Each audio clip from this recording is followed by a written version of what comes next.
Welcome to the Python Daily video tutorial series. This series of video lectures are meant to be watched one day at a time and are meant to help you become a good Python programmer.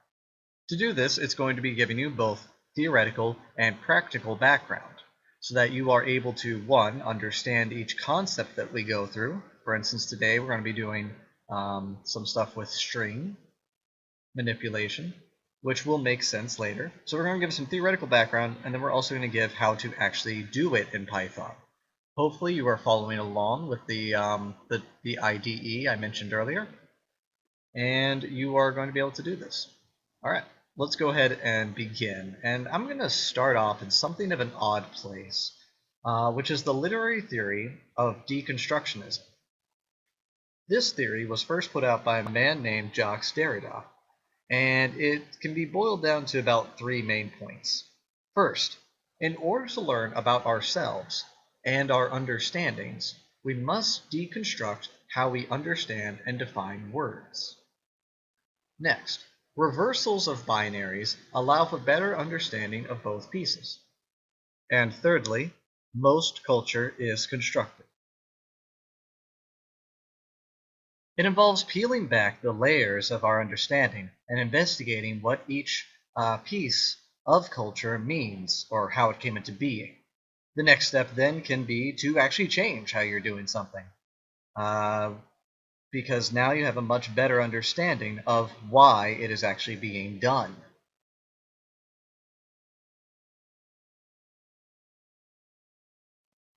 Now, while we are going to be doing Python, I believe that we can still gain some insight into scripting in general by looking at the language of Perl.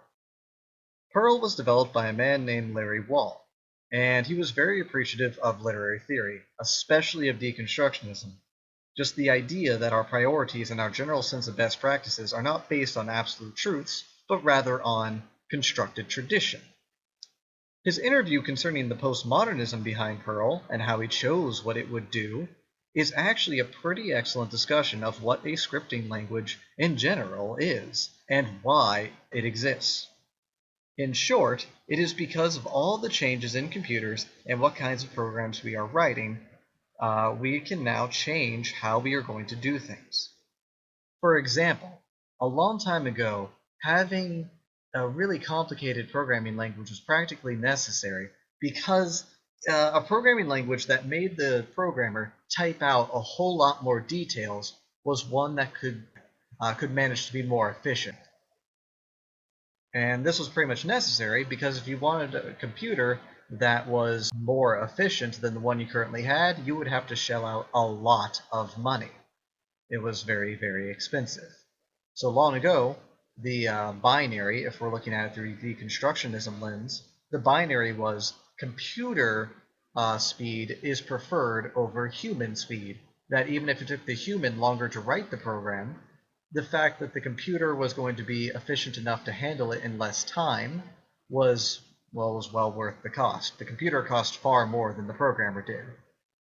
However, that's no longer true today. Today, a computer costs way less than a programmer does. So to handle this, scripting languages in particular take advantage of that fact and make it so that way the programmer spends less time coding and the computer has a harder job. Thus we get languages like Python, which are far more, what we could say, abstracted than things in Java. So you can see how over here we have the same result that we have in both languages. We have this thing called a console box where any output from the program is printed here, and that's what that means here. Print is to output, is to put to the screen. So as you can see, the result is the same, hello, but there's way less code over here in the scripting language than there is over here in the normal programming language.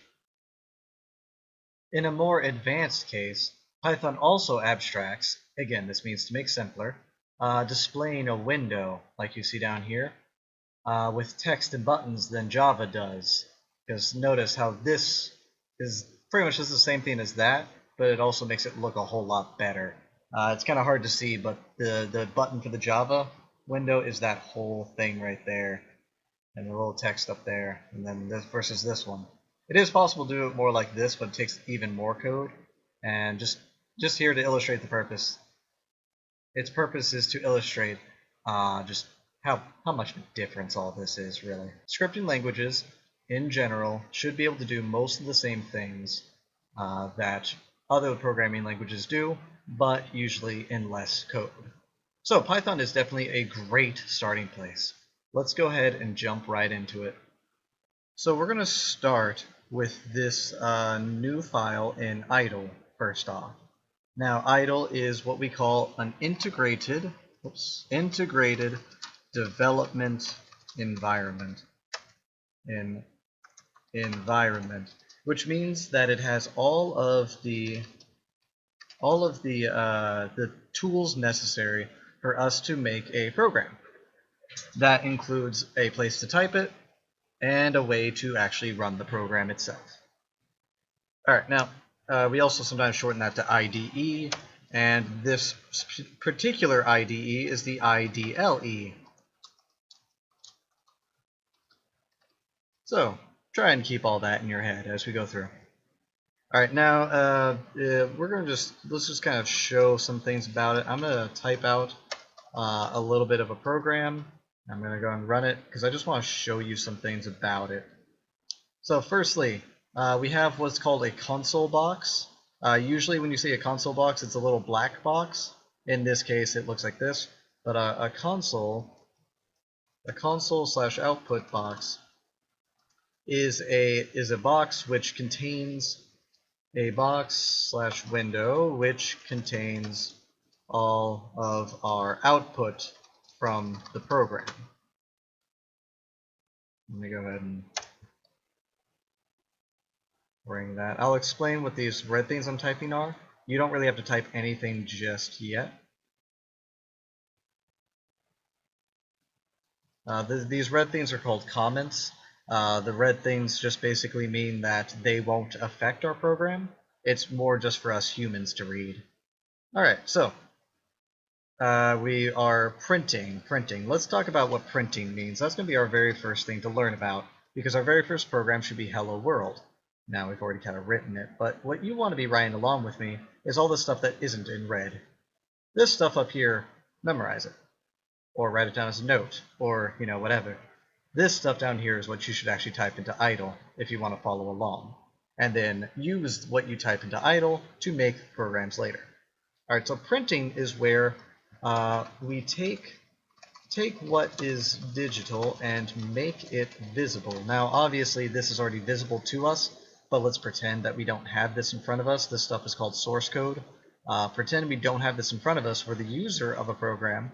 We just simply have this part, and so all we know is what we're seeing right here in front of us.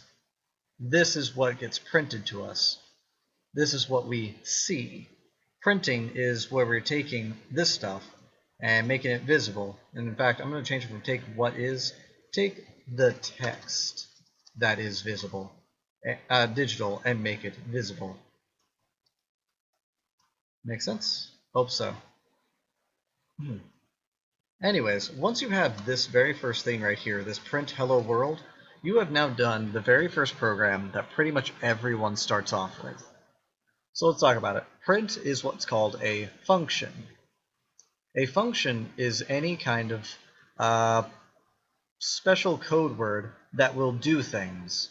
In the case of this, it's going to take whatever I put in between these parentheses, and it's going to print it to the screen, show it to the screen. Now this is probably a good time to go ahead and start moving on from there, because I think we can do a little bit more than just one line. Hopefully that one line makes sense to you at this point, and we can move on to the next part. So let's go and talk about it. The next part I want to look at are called variables. Now you might know variables from mathematics, you know, if you ever took an algebra class or something. Variables are very much like that. Let's go ahead and make a few of them. X, Y, and Z. And this is just me coming up with names, just like in math. You just come up with a name for a variable, give it a value. And, let's get actually a nice little sequence going. 5, 4, 3. All right, so these variables are just words or letters which reference values. So, for instance, whenever I try to use X, Y, or Z now, it's going to be considering it as 5, 4, or 3. And notice how I said words or letters? That's because a variable doesn't have to be just one word, one letter. These could actually be number 1, number 2, and number 3. And that would work just fine. But I don't like it, so we're not going to use it. We're going to use X, Y, Z. And this is our numerical data right here. So let's go ahead and use that numerical data. I have already in the program hello world. You'll notice that none of the red stuff is showing up over here. It's just the non-red stuff, the things that don't start with a hashtag. So let's go ahead and use our data here. Let's just let our users see one of these. Now I'm going to go ahead and try and print out one of these variables. Let's say it's X. I'm going to try and print X out. Now you know that X is equal to 5. And hopefully by this point you know that print is going to display whatever is between the parentheses out here. Now let's go ahead and explain what these quotations are. In this case, the quotations designate what type of data this is. And the type of data is called a string. And this is going to be important. Let's talk about numerical versus string. We'll get to our print statement in just a moment, but let's handle just these two things first. So numerical is a number, right? It's just a very simple data type. Data type is just simply a type of data, describing it. These are numbers. Does it make sense that when I say that these are of the data type numerical, that these are numbers? Hopefully. I can't hear you through the screen, but hopefully you said yes. So if any of these are numbers. Now string is the one that might be a little weirder to you, but that's basically any words, letters, phrases, or even numbers. Yeah, so it's a little weird, but let's go and explain what makes it so different. You see these quotations? You know how you use quotes when you're writing a book and you're going to have someone speak? Well, it's the same thing here. Anytime you're going to have a string, you specify that with these quotes. Now that's important because down here, these are not string variables. These are numerical variables. In fact, they're integers. Integers are whole numbers. But these are numerical instead of string, so when we try to print it out, what we should do, instead of printing it out like this, because if we try that, it will show up, but it's for reasons we'll go into much later, it's not a good idea. So instead of just printing it out as X, as a number, I'm going to print it out as a string. Now to do this, I have to use a second function. This is the string function, the str function, which stands for string. And what it does is it takes what it has between the parentheses and turns it into a string. So this is basically the same thing as saying print 5, because X is equal to 5. So it's pretty much just saying, hey, put quotes around it,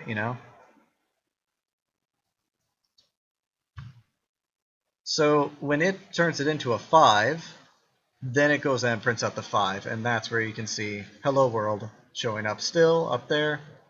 None of these others show up, but then since we print out the X, it shows up.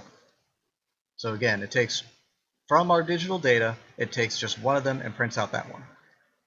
All right, now let's make it print out more than one. I want to print out an actual sum. I want to add up X and Z to get 8 and print that out.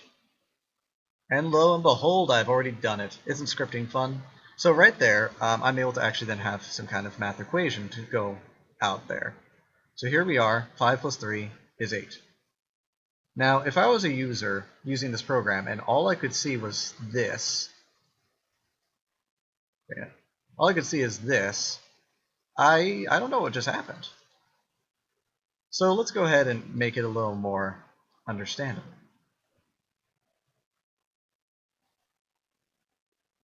To make it a bit more understandable, I'm going to do something called concatenate. I'm going to write that right here. Concatenate, which is to put two strings together. So to put two strings together. So have we established in your brain that this is a string? I hope so. Because notice, this is 5 plus 3 being turned into a string. I guess I should say that. And therefore it is now a string. Now to concatenate, I'm going to take a different string, which is just some string data on its own. The sum of x and z is, so that way now when the user sees it, they're going to see the sum of x and z is, oh, and then they'll see 8. Now to go in between the two strings, I do need to put a plus sign. So this concatenates this string data with that string data with the result of having that. Okay, cool. Now let's get a little bit more in there. I'm going to make some string variables. So let's go ahead and get some in there. I'll call the first one A. And it's just going to be hello. It's going to go string B. Hello, my name is Python. And that's about it. Now, we're getting to the end of our lesson, so I want to go ahead and go out with a bang. We're going to do something crazy. We're going to put like 3 strings together. So I'm actually going to erase all of this because I don't think you need it. We're going to start from fresh. Start from fresh. Yes, that's what we're going to do. We're going to start from fresh. Let's do it. My goal is to have the following sentence show up, and I'm going to put it as a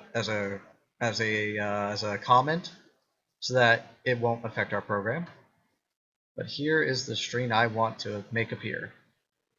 It's the text, hello, my name is Python, and the sum of y and z is 25. So let's go ahead and make that happen. First, let me go ahead and make y and z actually equal. Well, you know what? I'm just going to change the sum down here. 7. And the sum of y and z is 7, because that's what they are, right? So let's go ahead and make that happen. Now, while we could go ahead and print out, hello, my name is all that, that's going to be kind of useless, you know, if y changes. Then it's 10 now, and it makes no sense anymore. So what we're going to do is, we're going to do this. Hello, my name is Python. I need that all up there, right? So here's how I do it. First, I take the string variable b. Now, notice, I don't have to put str before it, because it already is a string data. I can, but there's no real reason. So I'm going to keep it as just that string data b. When I put a b down here, it is just the same as putting that there. Except now if this gets changed, it will change down here too. Alright, now, hello, my name is Python, and that's right where I stop. I want the rest of this to show up too, so let me go ahead and put that in. I'm going to copy it. I'm going to hit plus sign to concatenate, quotes, and I'm going to paste.